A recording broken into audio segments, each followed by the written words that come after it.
ہمارے ایک دوست ہیں بنو میں، ان کا مدرسہ ہے حفظ کا.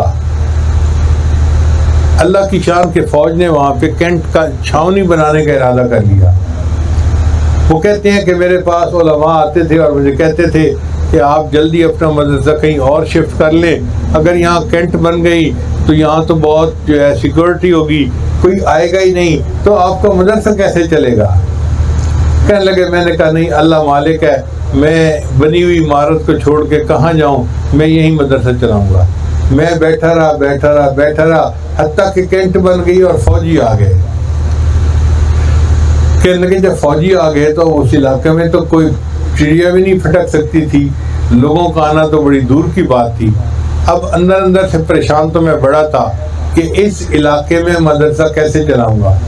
کہنے لگا ایک دن میرے پاس کچھ بچوں کے کھانے پکانے کے لیے نہیں تھا، میں مدرسے میں آیا تو میں نے دیکھا کہ 6 بکرے کھڑے ہوئے ہیں. کوئی کہنے لگا جی ایک بندہ آیا تھا 6 بکرے دے گیا طلباء کے لیے.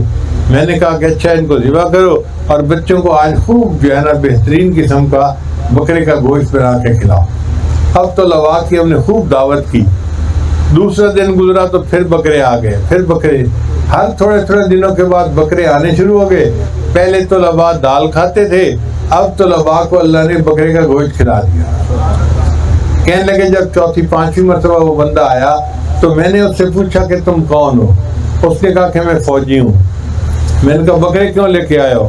کہنے لگا کہ جو فوجی ہے وہ بھی آخر مسلمان ہے نا، تو کسی کے گھر میں بیٹا ہوا، خوشی ہوئی، تو اس نے کہا کہ بیٹے کی خوشی میں مدرسے کے طلباء کو بکرا بھیجتا ہوں.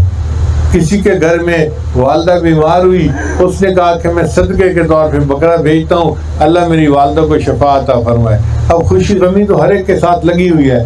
چنانچہ ان فوجیوں پہ جو حالات آتے تھے وہ 5-10 بکرے صدقہ کرتے تھے اور صدقے کے بکروں سے اللہ نے مدرسہ چلا دیا.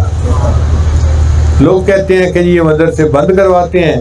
ہم نے کہا بھائی ہمارا مدرسہ تو اللہ نے ان کے ہاتھوں سے چلوا دیا اور اللہ آئندہ بھی چلوائے گا، اور مدرسوں کو کوئی بند نہیں کر سکتا.